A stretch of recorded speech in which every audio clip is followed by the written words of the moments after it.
بسم الله الرحمن الرحيم. الحمد لله يحمده وهو المحمود أبدا أبدا،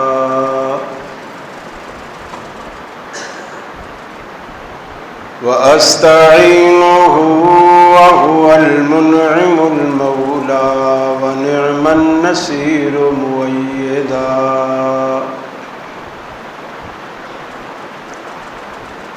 لا شريك له إلها واحدا أحدا فردا صمدا،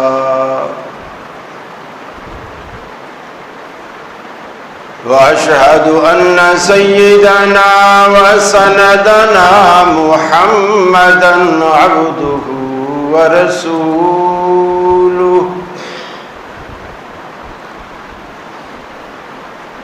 نبي ما ضل وما غوى وما ينطق عن الهوى، فصلى الله عليه وبارك وسلم وعلى آله وأصحابه وأزواجه صلاة دائما سرمدا. أما بعد، فأعوذ بالله من الشيطان الرجيم. بسم الله الرحمن الرحيم.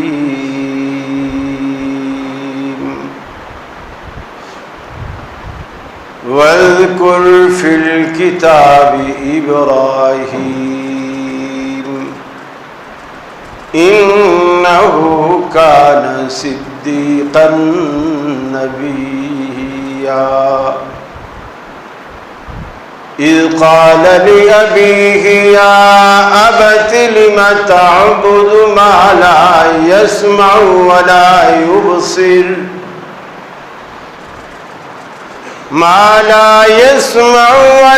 يبصر ولا يغني عنك شيئا.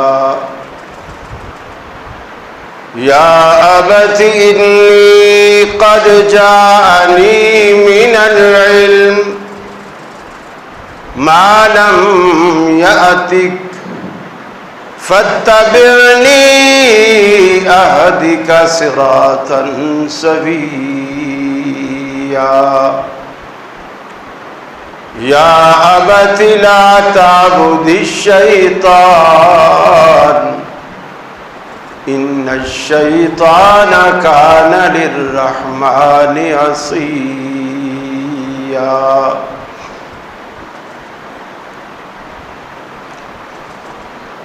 یہ مقصد ہے کہ دنیا سے جہالت دور ہو جائے، کلام اللہ سے مومن کا دل پر نور ہو جائے. یا الہی جب تک کہ میرے جسم میں جان رہے، تجھ پہ صدقے تیرے محبوب پہ قربان رہے. میں رہوں یا نہ رہوں پر دل کی ہے یہ دعا، دین احمد اور عزت قرآن رہے.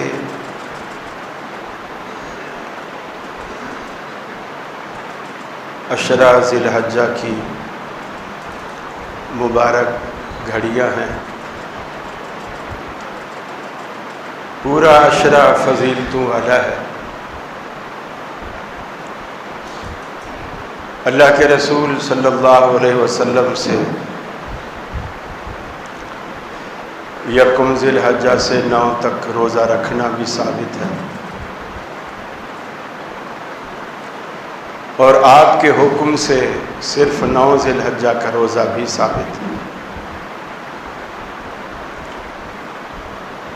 اس ایک روزے کا فائدہ یہ ہے کہ 1 سال گزشتہ 1 سال آئندہ کے اللہ تعالیٰ گناہ معاف فرماتا ہے.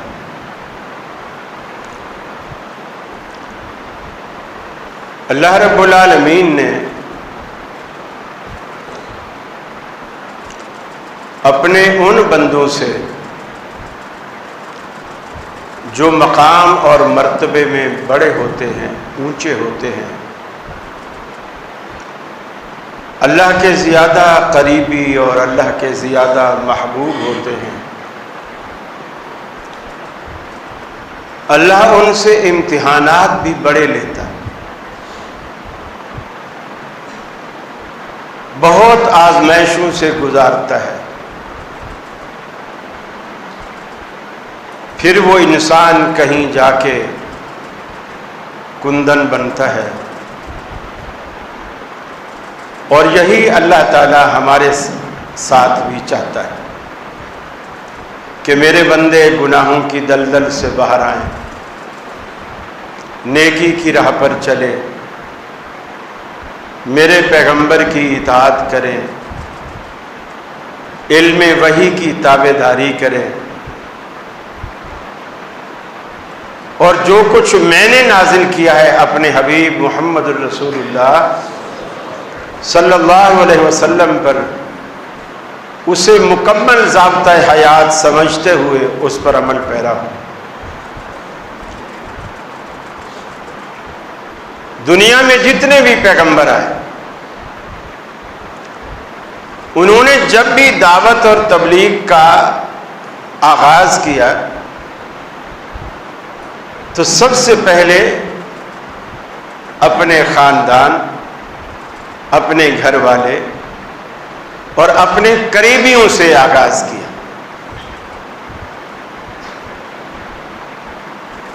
ہمارا معاملہ بالکل الٹ، ہم دور سے آغاز کرتے ہیں، قریبیوں کو چھوڑ دیتے ہیں۔ یہ رشتہ دار ہیں، برا مان جائیں، یہ میرے سسر ہیں، برا مان جائیں، یہ میرے داماد ہیں، برا مان جائیں، بیٹا ہے، بڑا ہو گیا ہے، برا مان جائے گا۔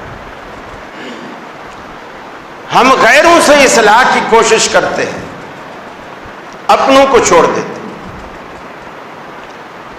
اور جب بات اپنوں کی آئے تو مسلکی اعتبار سے بھی اگر دیکھا جائے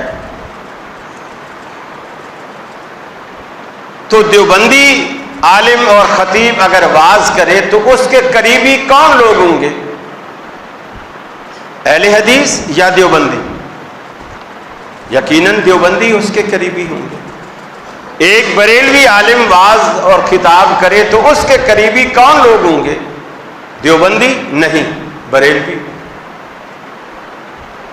اسی طرح شیعہ جب واز کرے تو اس کے قریبی شیعہ ہوں گے، اور جب اہل حدیث واز کرے تو اس کے قریبی اہل حدیث ہوں گے۔ گویا اہل حدیث خطیب کی یہ ذمہ داری ہے، خطیبوں کی یہ ذمہ داری ہے کہ وہ اصلاح کا آغاز اپنی جماعت سے کریں۔ ہم یہ ایک المیہ بن چکا ہے، لوگ کہ مزاج ہے نا۔ ہمیں اچھی طرح یاد ہے بہاولپور میں حافظ عبداللہ بہاولپوری رحمۃ اللہ علیہ کے پاس جب پڑھتے تھے تو وہ جمعے میں اکثر اہل حدیثوں کو رگڑتے تھے۔ رگڑنے کا مقصد یہ ہوتا ہے کہ ان کی خامیاں دور کرنے کی کوشش کرتے ہیں، اور یہ اصلاح کا بہترین طریقہ ہے اور پیغمبرانہ طریقہ ہے۔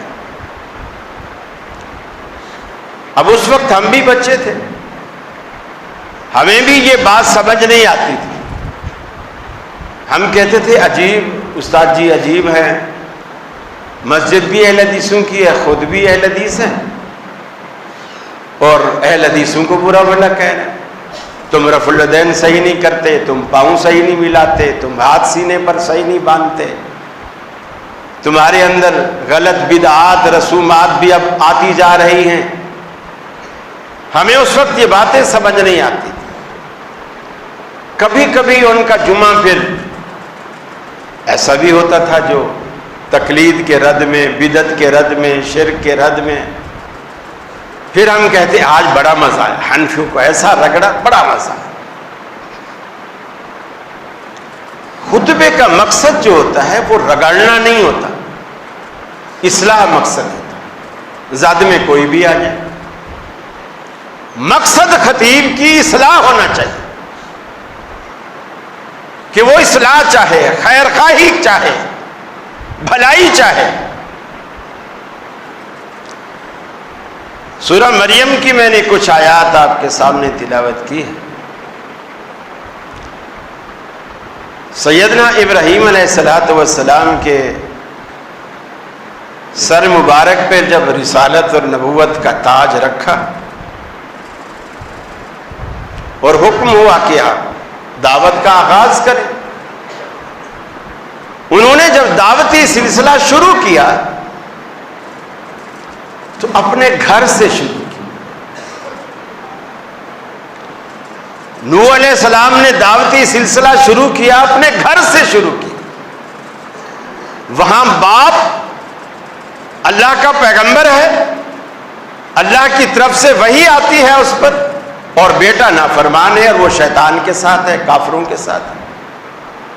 اور یہاں بیٹا اللہ کا پیغمبر ہے، اللہ کی طرف سے وحی آتی ہے، اور باپ شیطان کے ساتھ ہے اور کافروں کے ساتھ ہے، بلکہ بت بناتا ہے، سکھاتا ہے، بھٹیوں میں پکاتا ہے، پھر بیچتا ہے۔ اب ایسے گھر میں اللہ نے ابراہیم علیہ السلام جیسا ایک انمول ہیرا اللہ نے پیدا کیا۔ گھرانہ کون سا ہے؟ ان کا بزنس اور کاروبار کیا ہے؟ بت بناتے ہیں، بت فروش۔ بیٹا پیغمبر، پھر ابراہیم علیہ السلام پیغمبر، ان کا بیٹا حضرت اسحاق اور حضرت اسماعیل وہ بھی پیغمبر، پھر حضرت اسحاق کا بیٹا یعقوب وہ بھی پیغمبر، پھر حضرت یعقوب علیہ السلام کا بیٹا حضرت یوسف وہ بھی پیغمبر۔ آپ اندازہ لگائیں، خود پیغمبر، بیٹا پیغمبر، پوتا پیغمبر، پر پوتا پیغمبر۔ کتنی عزت دی اللہ تعالیٰ نے ابراہیم علیہ السلام۔ اور پھر آخری عزت یہ بھی کہ جو آخری تاجدار اللہ نے بھیجا، محمد الرسول اللہ صلی اللہ علیہ وسلم، وہ بھی اللہ تعالیٰ نے ابراہیم علیہ السلام کی اولاد سے، حضرت اسماعیل علیہ السلام کی نسل سے ان کو بھیجا۔ یہ بھی شرف بخشا اللہ نے۔ فرمایا وَاذْكُرْ فِي الْكِتَابِ إِبْرَاهِيمَ، محبوباً قرآن کے آئینہ میں ابراہیم علیہ السلام کے حسن و جمال کی جھلک بھی دیکھ لیا کیجیے۔ وَاذْكُرْ فِي الْكِتَابِ إِبْرَاهِيمَ إِنَّهُ كَانَ صِدِّيقًا نَبِيًّا۔ ابراہیم علیہ السلام تو ہمارے سچے پیغمبر تھے،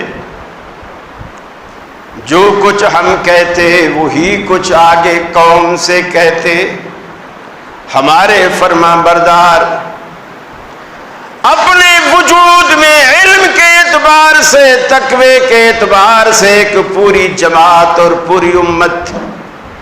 ان ابراہیم کان امتن، اکیلے ابراہیم علیہ السلام پوری امت کے برابر تھے، وہ ہمارے سچے پیغمبر تھے۔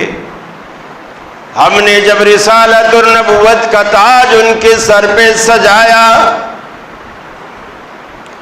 دعوت و تبلیغ کا آغاز انہوں نے کیا۔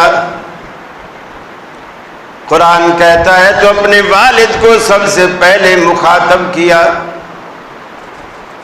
اور والد سے کہا یا آباتی لما تعبد ما لا يسمع ولا يبصر۔ ابا جی، اپنے ضمیر کو ٹٹول کر میرے ایک سوال کا جواب دیجئے نا، آپ ایسوں کی پوجا کیوں کرتے ہو؟ لا تعبد ما لا تعبد، آپ ایسوں کی پوجا کیوں کرتے ہو؟ فرمایا لا یسمع ولا یبصر، جو نہ سن سکتے ہیں نہ دیکھ سکتے ہیں، آپ انہیں ہاتھوں سے بناتے ہیں، مٹی اور گارے سے بناتے ہیں، آپ خود بناتے ہیں، دھوپ پہ سکھاتے ہیں، پھر آگ کی بھٹی میں ڈالتے ہیں جو خود پہلے آگ میں پکتے ہیں۔ ابا جی وہ آپ کو آگ سے کیا بچائیں گے؟ یہ تو خود بھٹی کے پکے ہوئے، آپ کو کیا بچائیں؟ مشرک کی عقل سرے سے نہیں ہوتی، بالکل ہوتی ہی نہیں۔ وہ کتنا بڑا پڑھ لکھ جائے، ڈاکٹر بن جائے، انجینئر بن جائے، فلاسفر بن جائے، کچھ مرضی بن جائے، مشرک کی عقل ہوتی ہی نہیں۔ قرآن اسی لیے کہتا ہے اولئک کالانعام بل ہم اضل، کہ مشرک جانوروں جیسے ہوتے ہیں بلکہ جانور سے بھی بدتر، بل ہم اضل، جانور سے بھی زیادہ گمراہ ہوتے ہیں۔ بکریاں بھی، جانور بھی اپنے مالک کو پہچانتے ہوتے ہیں۔ 5-6 بندے سفید کپڑوں والے جا رہے ہوں اور اس کا مالک بھی سفید کپڑے پہن کے جا رہا ہو، اور اس نے چھوٹی سی بکری کو گھر سے پیچھے لگایا ہو، تو وہ 4-5 بندوں میں سے صرف اپنے مالک کے پیچھے پہچانتے کہ یہ میرا مالک، یہ مجھے چارہ ڈالتا ہے، یہ مجھے پانی پلاتا ہے، یہ میرا خیال رکھتا ہے، یہ میری حفاظت کرتا ہے، پہچانتے۔ لیکن ہم جسے اللہ نے ماں کے بطن سے لے کر پورا بچپن، لڑکپن، جوانی، بڑھاپا، قبر تک ساری ضرورت کا انتظام کیا، ہم اس کو نہیں پہچانتے، ہم واقف ہی نہیں، پہچانتے ہی نہیں۔ فرمایا یا ابت لم تعبد ما لا يسمع ولا يبصر، یہ سن کچھ نہیں سکتے، دیکھ کچھ نہیں سکتے، کوئی فرق نہیں ابراہیم علیہ السلام کے دور میں اور آج 1400 سال نبی مکرم کے بعد آج کے دور میں کوئی فرق نہیں۔ آج بڑے بڑے پڑھے لکھے بھی یہی آوازیں اٹھاتے ہیں، میاں طوفانوں سے کیوں ڈرتے ہو؟ عبداللہ شاہ غازی کا مزار کلفٹن کے کنارے پر موجود ہے۔ ارے جب عبداللہ شاہ غازی کا مزار نہیں تھا، جب کراچی والوں کو کون بچایا کرتا تھا؟ جب علی حجویری جسے دنیا داتا گنج بخش کہتی ہے لاہور میں اس کا مزار نہیں تھا، تب لاہور والوں کو روزی روٹی کون دیا کرتا تھا؟ کبھی کوئی سوچے تو صحیح۔ ابراہیم علیہ السلام ابا جی سے کہتے ہیں ابا جی وَلَا يُغْنِي عَنْكَ شَيْئًا، آپ کو کسی ضرورت سے بے نیاز بھی نہیں کر سکتے، آپ کے کسی کام نہیں آ سکتے، آپ کے کسی کام کوئی بگڑی بنا نہیں سکتے، کوئی بنی چیز بگاڑ نہیں سکتے۔ یہ تو خود پتھر کے ہیں، مٹی کے بنے ہوئے، زندہ رب کو چھوڑ کر دنیا کس کے پیچھے پڑی ہوئی ہے؟ پھر وہ قربانیاں کرے، پھر وہ حج کرے، پھر وہ نمازیں پڑھے، پھر وہ مسجد بنائے، کوئی فائدہ نہیں۔ جب تک وہ شرک سے توبہ نہیں کرتا، رب العالمین کا قرآن کہتا ہے لا یغفر ان یشرک بہ ویغفر ما دون ذلک لمن یشاء، مشرک کے لیے رب العالمین کا وعدہ ہے وہ اسے معاف نہیں کرے گا. اس کے علاوہ پروردگار عالم جس کو چاہے معاف فرما دے، مشرک کو معاف نہیں کرے گا. بلکہ دوسرے مقام بھی فرمایا من یشرک باللہ فقد حرم اللہ علیہ الجنہ. جس بندے نے بھی اللہ کے ساتھ کسی کو شریک ٹھہرایا، حرم اللہ علیہ الجنہ، اللہ نے اس پر جنت حرام کر دی. ومأواہ النار، دوزخ کو فرض کر دیا. دوزخ اس پر فرض ہے، جنت حرام. حرام کا مطلب یہ کہ جنت اس کے نصیب میں ہی نہیں ہے. یہ بہت بڑے خطرے کی گھنٹی ہے. جنت نصیب نہیں نہ ہو. جب کسی بندے کے نصیب میں جنت نہ ہو، وہ بندہ ان لوگوں میں شامل ہوتا ہے جن کے لیے اللہ نے قرآن میں کہا کہ وَلَقَدْ ذَرَأْنَا لِجَهَنَّمَ كَثِيرًا مِنَ الْجِنِّ وَالْإِنسِ. ہم نے دنیا میں بے شمار انسان اور جن پیدا ہی دوزخ کے لیے کیے. ان کی پیدائش کا مقصد دوزخ کو بھرنا، پیدا ہی دوزخ کے لیے کیے. جب جنت نصیب میں نہ ہو تو پھر نصیب یہ بنتا ہے جسے ہم بد نصیبی کہتے ہیں. پھر فرمایا یا ابتی انی قد جاءنی من العلم ما لم یأتک فاتبعنی اہدک صراطا سویا. ابا جی بات ہے بڑے پتے کی. میرے پاس اللہ رب العالمین کی طرف سے وحی آتی ہے، میرے پاس علم وحی ہے. ما لم یأتک، جو آپ کے پاس نہیں ہے. فاتبعنی، اس علم وحی کا تقاضا یہ ہے آپ باپ ہونے کے باوجود اپنے بیٹے کے نقش قدم پر چلیں، آپ میرے پیچھے چلیں. آج یہ مسئلہ بھی سمجھتے چلے جائیے کہ پیغمبر کیوں مطاع ہوا کرتا ہے، پیغمبر کی اطاعت کیوں دنیا پر فرض ہے، پیغمبر کی بات کیوں مانی جائے. اہل حدیث کیوں کہتے ہیں کسی امام کی تقلید بھی حرام ہے، کسی کی تقلید نہ کی جائے. اس لیے کہ جبریل امین آمنہ کے لال کے سوا کسی امتی ائمہ میں سے کسی کے پاس نہیں گیا. علم وحی کسی بھی امام کے پاس نہیں آیا. اتباع کے لیے ضروری ہے کہ اس کے پاس اللہ کی طرف سے علم وحی آتا ہو. فرمایا ابا جی آپ بے شک میرے باپ ہیں، عمر میں آپ بڑے ہیں، رشتے میں بڑے ہیں، مقام اور مرتبے میں اس لحاظ سے بھی بڑے ہیں کہ آپ باپ ہیں، میں بیٹا ہوں. لیکن ابا جی ایک چیز مجھے آپ سے ممتاز کرتی ہے، اونچا کرتی ہے، اور وہ چیز کیا ہے؟ قد جانی من العلم ما لم یاتک فاتبعنی اہدک صراطا سویا.